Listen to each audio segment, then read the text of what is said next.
TSR, Tennis Service Representative for Eastern Mass and Southeastern Mass. I'll be your host today.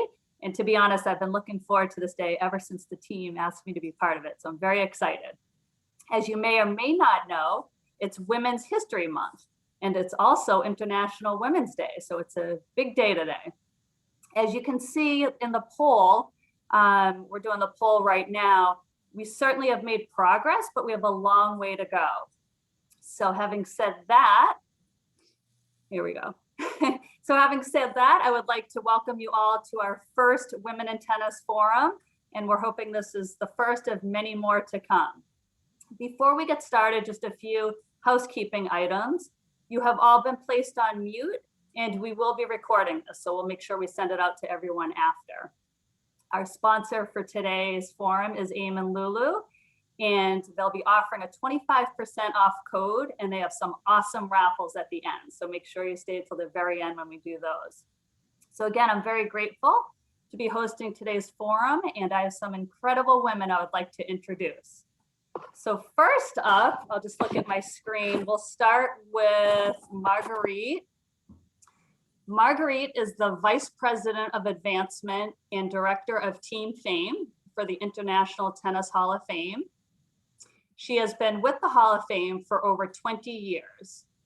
Marguerite has helped lead fundraising efforts in support of the Hall of Fame's mission and its commitment to building community through tennis.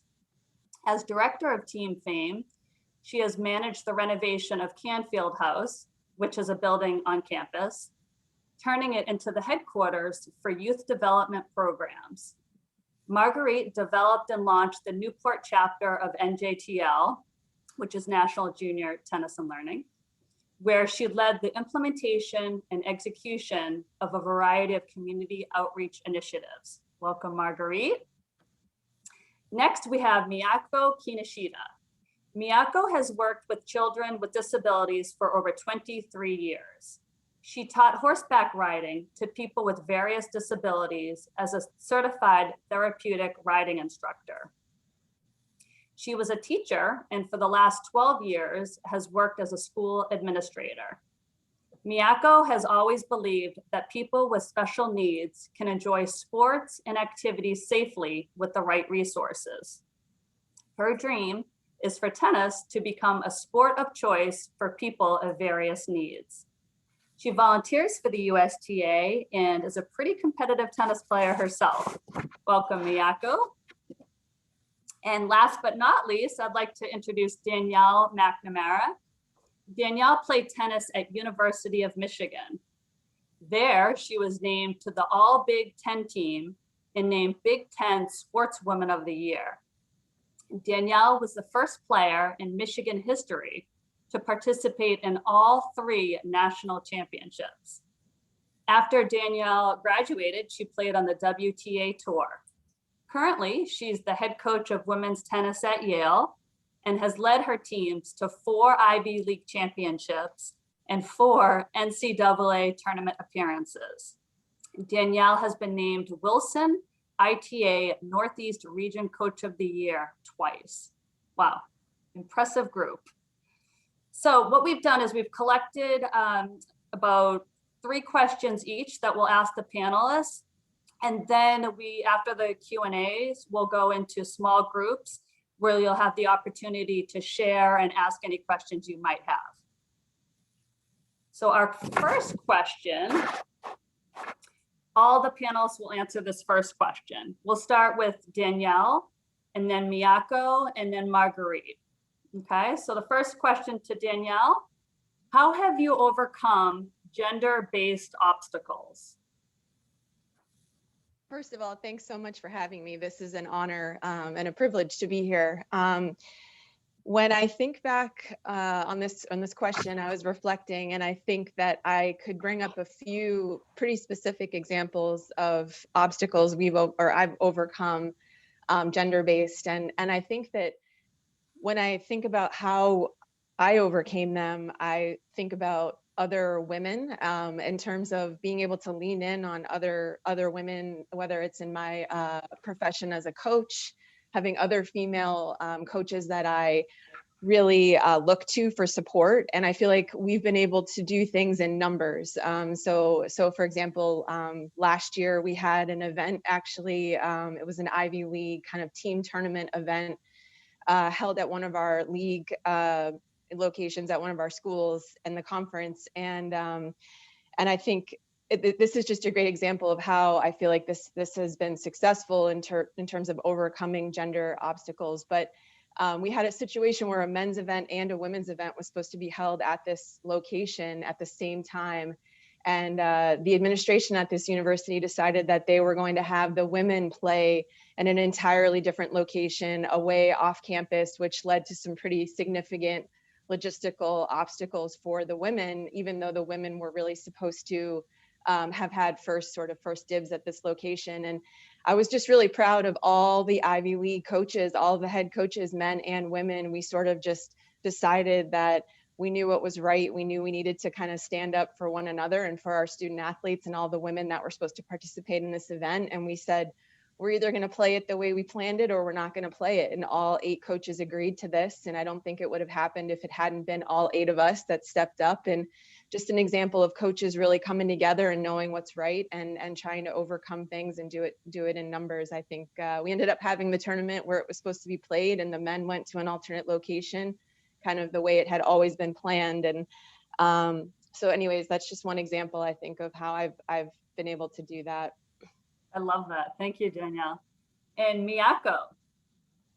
Yeah, so my experience really doesn't come from like teaching tennis, but I've been in a corporate setting where, you know, like men definitely have all the high positions and like I am not. And when I was younger, I really fought it. You know, like I tried to, you know, convince them I am, you know, like I'm able, you know, like I'm smarter than them. And what I learned is, you know, like we can't always do that by power or fighting, you know, like whatever, you know, we are trying to win. I think, and I learned over time that women, you know, are more compassionate can be, or, you know, like I think the compassion and, you know, like really building a team and working with the team, you know, facilitating a good team is the way that I probably overcame that, you know, like an obstacle. And also I do believe that, you know, women can be very smart and, you know, plan ahead. You know, we are really good at multitasking. So and organizing, you know, strategizing, and really, you know, like it lead from the heart. That's what I learned, you know, in my experience. Thank you, Miyako. And Marguerite, would you like to answer? Hi, thank you, Danielle and Miyako, for sharing. That was really great. And thank you, USTA New England, for having me here today. So for me, it's really about learning how to adapt and having that can-do attitude and knowing when to speak up while also showing support for other women who face these obstacles and doing it together, similar to what Danielle and Miyako mentioned. Early in my life and really through sports, it became very clear to me that I was going to have to work hard, and sometimes the right choice wasn't going to be the easy one, and we've all had sacrifices along the way. I played sports my entire life, and I think I really developed a strong aspiration to lead. I feel very fortunate to have worked at the Hall of Fame for over 20 years. I'm very passionate about the work here, and I've raised my hand often, and I've built on my experiences throughout my time here.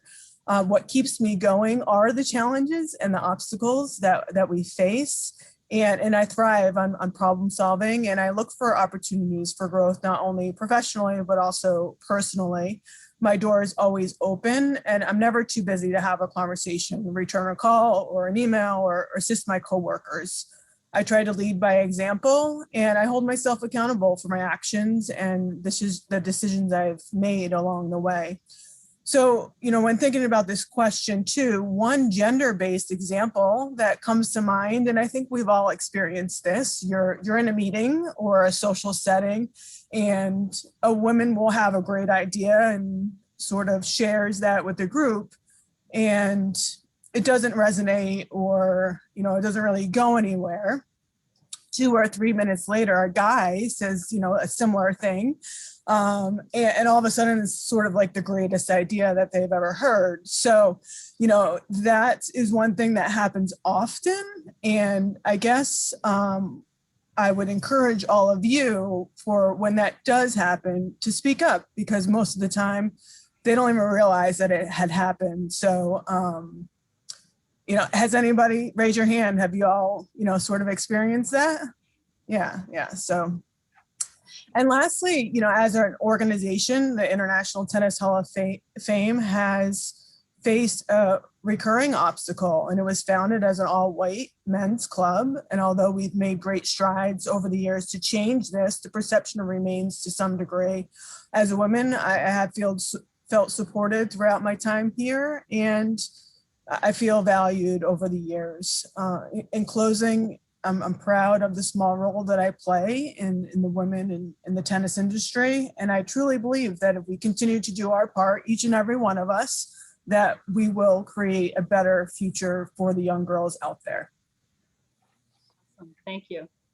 You're next in our next series of questions. So we'll let you take a little bit of a breather. Okay. And you're next. So your question is, let's see, what has been your experience in community building the NJTL from the start? So it's been all about relationships and trust. Mhm. And that is what has really helped me to build the NJTL chapter here in Newport, Rhode Island.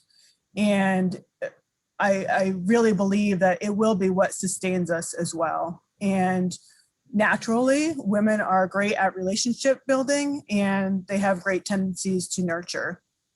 When I first started the chapter here in 2018, I immediately reached out to community leaders, met with various youth organizations, developed partnerships, and started meeting with other executive directors from chapters across the United States. And I continue to be impressed by the power of the NJTL network. The women I've met along the way are really amazing. I've spent most of my time just listening and learning from others. Many of them are on the call here as well. And it's just been really great to be able to have that inspiration and motivation along the way. Building relationships and trust, especially with our students and the families, has been something that's really helped us to continue programming and that connectivity even throughout the pandemic. And over the first 2 years of our program, we have built those relationships and tried to make sure that we had buy-in from the families along the way. With that said, and as a woman, we need to build our networks, and we need to continue to reach out to each other in the sport. And there's certainly that strength in numbers. I find myself frequently collaborating with other leaders, and I don't hesitate to pick up the phone to call them. And you quickly realize you're not the crazy one, and the struggle is real. And it's just nice to hear that and know that other women are going through the same thing, similar challenges. So as we look ahead to the NJTL chapter for our future, our first class of students will be entering their 4th year in the program next year. And we're planning to be very intentional about encouraging girls in our program to not only continue to participate in tennis, but also to try other sports as well along the way, and to enjoy learning and listening to each other, and really to stay engaged as they try new things along the way.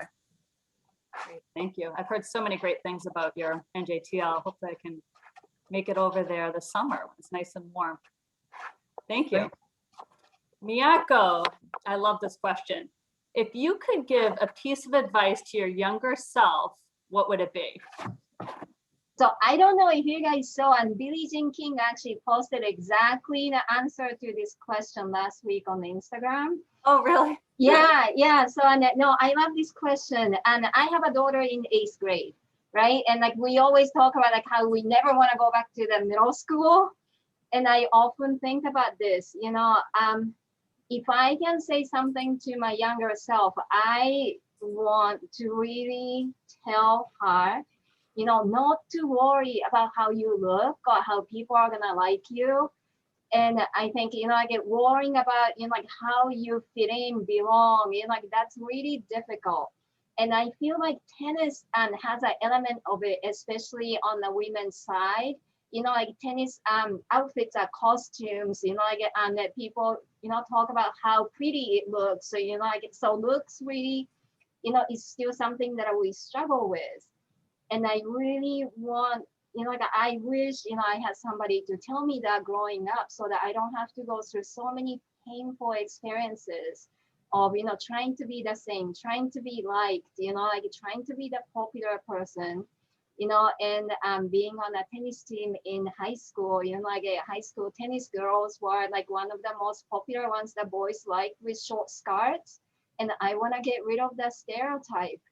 So and I think that's probably what I would say, like be confident, uniqueness is a good thing, be different, be bold, like don't worry about what people say. No, that's great. I have a daughter as well, and I always think of that too, the confidence and just be you. It's fine to be a little unique, that's It's great. so hard. I know. No, thank you for that. Danielle, what have you done, are you doing with the ITA to help promote women in the tennis coaching industry, I'm sorry. Yeah.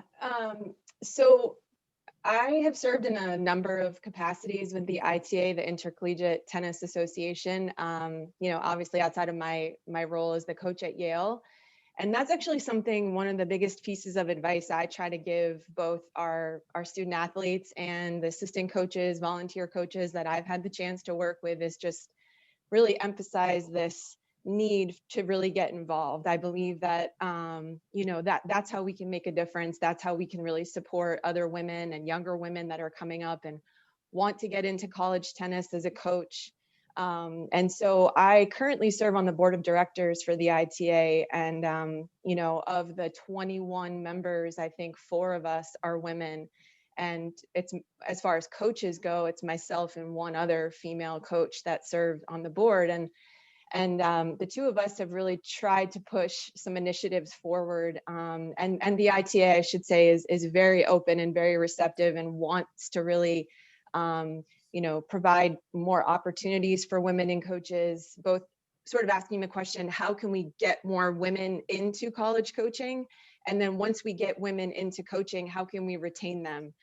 Because I do think that you see a lot of female coaches leaving the profession, especially as they get to the point in their life where maybe they're starting to have a family and the demands of the job are just becoming so great that it feels like you can't balance it all. And so specifically what they're doing, the ITA, they've actually really, this is kind of a new initiative, so we're in the early stages of it, but there's a gentleman named Dave Mullins who's in charge of many things at the ITA, but coach education is one of his responsibilities. And they've partnered with the Tucker Center for Research on Girls and Women in Sport, which is actually an amazing center that I would encourage anyone on the call who's just interested in this idea, check out their website, because they have amazing research and information there, programs. It's actually spearheaded by this woman, Nicole Lavoie, who was a tennis player and a tennis coach herself prior to getting into this, this center. But so they're working with her to really understand how they can make the biggest difference, I think, in these areas. So in the learning stages, I think, of how to be most effective. But, we have coach groups that are very informal, but I feel like we're starting to try to, provide the peer-to-peer support for each other. That happens when just you make the friends in the industry, but sort of a little bit more of like a coach education element to it that the ITA is providing for women. I know our assistant coach, who may, I think, be on the call, I know she's jumped in some of the mentorship programming that they're offering for young women coaches, which I think is fantastic. So those are some of the practical things we're doing, but I think just in general, I'm happy to see that, the ITA really wants to make a commitment in this area. And you see, I think one of the questions, I think it's less than 50%, like 44% of Division I head coaches are women. And I think that number has been trending downward. I think participation in sports for girls may be on the rise, but we're losing coaches. And I think there's nothing better for a young girl than a female role model and a female mentor.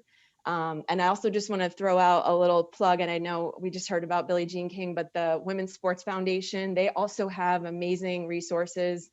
And I would encourage anyone here that wants to take their Go Girl Go curriculum. I actually did this a couple of years ago at my daughter's school. I ran a Go Girl Go program for young elementary girls, and just it's so easy. You just take their curriculum and implement it in a school or any sort of extracurricular, center. And just anything that we can be doing to help educate young girls, I think is our responsibility. So there are plenty of resources out there.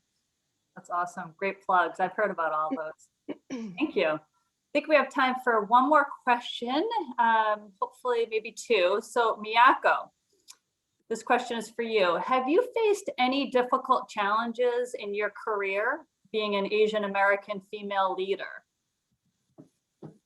So I am Japanese and I am tiny. I have an accent, right? So like there are a lot of things that really make me challenges me, challenge me in so many ways. But one of the things about working with animals, especially horses and camels and some of the hard animals, the leaders in their world is not always in the front. They are not always in the center. A good leader in their heart are the ones that push everybody from behind. So I think that that is my motto in a way. I would like to be someone who can lead the group from behind. And it doesn't really matter, the size really doesn't matter. I still get patted on the head sometimes by someone, even when I'm playing tennis or doing something, it just comes to me in many different ways. But I can manage that, and I can really lead the group from the behind. I don't need to be in the spotlight. I can allow other people to take that and still lead the group. I think that's probably the way that I work with a lot of people and gain some trust and confidence from others. And just so that I believe at least in the past, equestrian sports was the only one Olympic sports in which men and women can compete and on the same level in the same group. So I really think that that's kind of neat. Physically, physicality of the person really don't matter in a sense because horses really do that. But I really am thankful that I learned a lot from the animals in my career that way. That's interesting. I never knew that. Okay, let's see. We have one more. Danielle, what obstacles have you encountered in your coaching career? Is that a loaded question? Yeah, right. Well, as they relate to gender, I would say, I think it starts in the hiring process. I think that when you look at just athletic administration across the board, a lot of athletic administrators that are making the hires are men. And so I think, there's just the ability to sort of get your foot in the door and get the opportunity and prove that, you're capable of doing the job and doing it well. So I've definitely experienced that. And then, once in my coaching career, once I became a coach, I've definitely experienced situations where, I had a male volunteer coach who was early 20s, and the number of times that when he would travel with us on the road that the opposing coach thought he was the head coach. I think because he was a man and I was a woman, and so they would go to him and want to exchange the lineup or want to talk about the match, and he would say, well, actually she's the head coach. Just examples like that over and over. We would go into some Power 5 conferences, and some of the experiences I had and the things that were said or the way that I think I was treated as a younger female head coach at that time.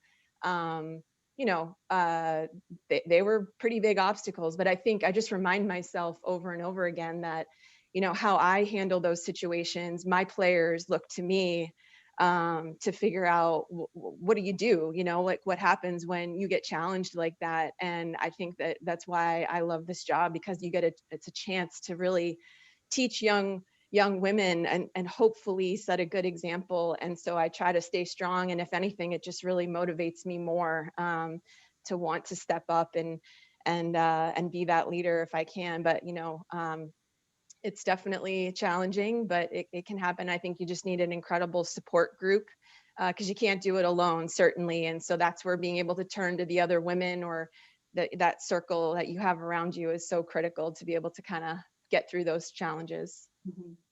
Very good point.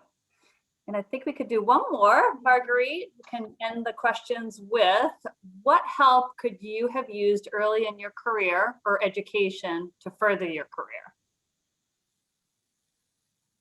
I'll make it. I have a quick answer, I think. So early on in my career, I think I could have used more mentors. I had some really great women coaches, but not a strong network on the business side of things. So I was mostly busy trying to learn and prove myself. It didn't really occur to me at the time to look for mentors. And I do feel like I have that strong network or working on that strong network now and feel very fortunate. So, and I guess like Danielle said, just trying to be a role model for the girls. It's a beautiful thing when you see a girl in your program who has that realization that, wow, if I work hard and practice, it really does pay off.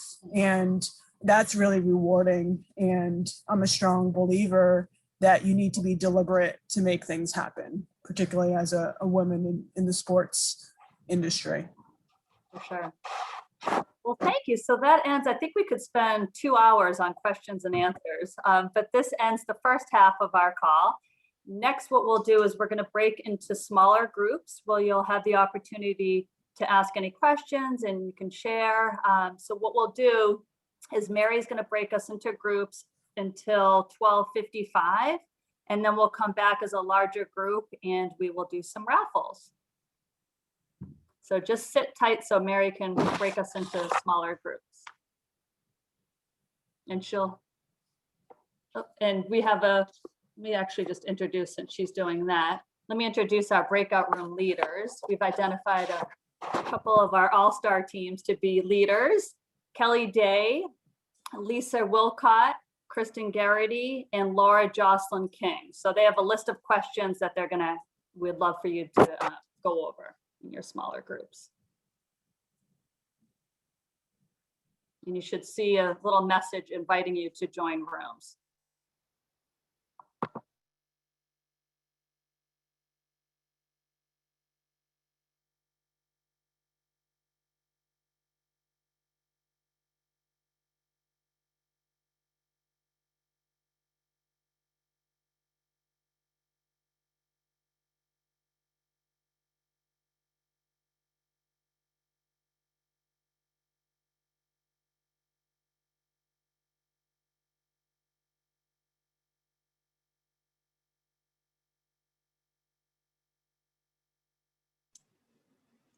Hello. I'm running to my office hours. I see Wanted you. to say hi. Take care. Bye, Jen. So, Mary, did I miss where I was supposed to be? You should have something that pops up. Sorry, I'm trying to move people around still. Room 6 has so many people. Where Kristen we- Garrity needs to move to room 3. This is kind of fun. I feel like I'm just like moving and plopping people left and right. I know. I didn't see my name anywhere, so it could be because I don't have my readers on there on my head. Actually, I don't know. Maybe, because you're a co-host. That's why. Oh, okay. So if you go to breakout rooms, you should be able to say join in any of them. All right, where do you want me to go? Go wherever. Room 1 has Alex, James, and Kelly Day. Room 2 has Miyako and Shauna. and Chantel. Room 3 has Kristen Garrity, oh, and Laura Dawson King. Laura Dawson King, I don't know why some of them are so big and others are not. Laura will go into room 5. Sorry, Laura. Either 4 or 5, I think here. Oh, you put Laura in 4, okay. I put Laura into 5 because, So what if I go into 4? It's Kendra, Marguerite, there's no official leader in there. yeah, that's perfect. Okay.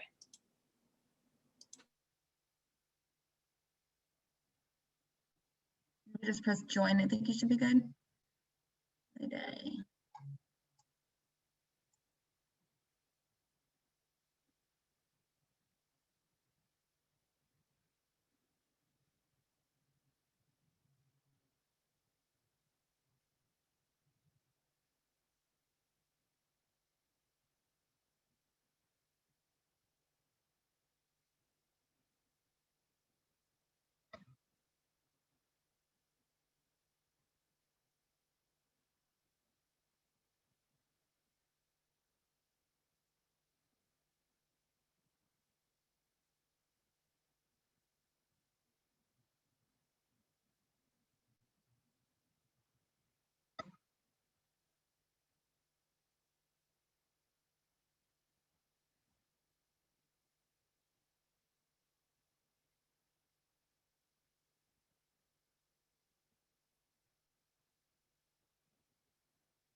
We're all coming back.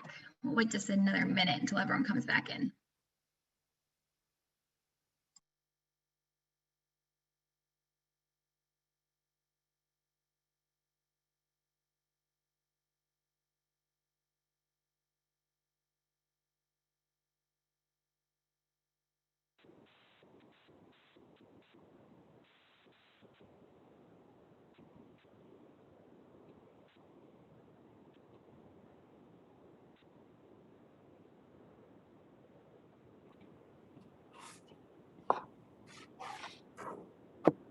Welcome back, everyone. I hope you enjoyed your small group settings. We had great conversation in the group that I was in. I hope everyone felt the same way. Before we do our raffles, I just want to thank everyone, all the attendees for being on. Certainly our panelists. I think, are people still joining us? Maybe I spoke too soon. But I just want to thank all the panelists, our breakout room leaders, and of course, all the attendees for coming. We had some great conversation. It was a real treat. So hopefully, again, this is the first of many more to come. So Mary, I think you have our awesome raffles. You want to go ahead and do our raffle winners? Kristen, it's Alex. Mary just texted me that she lost power and Wi-Fi in her apartment. Oh, no. So I'm going to go ahead Okay. and find our That's slide. typical of the times, right? There's always something. We have to learn how to pivot. Let me pull up our slides. Okay. If everyone will bear with me. I can find them.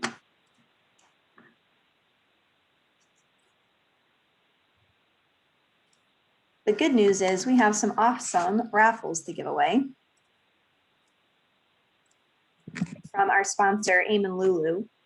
They're actually a female-owned company based in Boston. I apologize, I didn't have these up before. It's okay.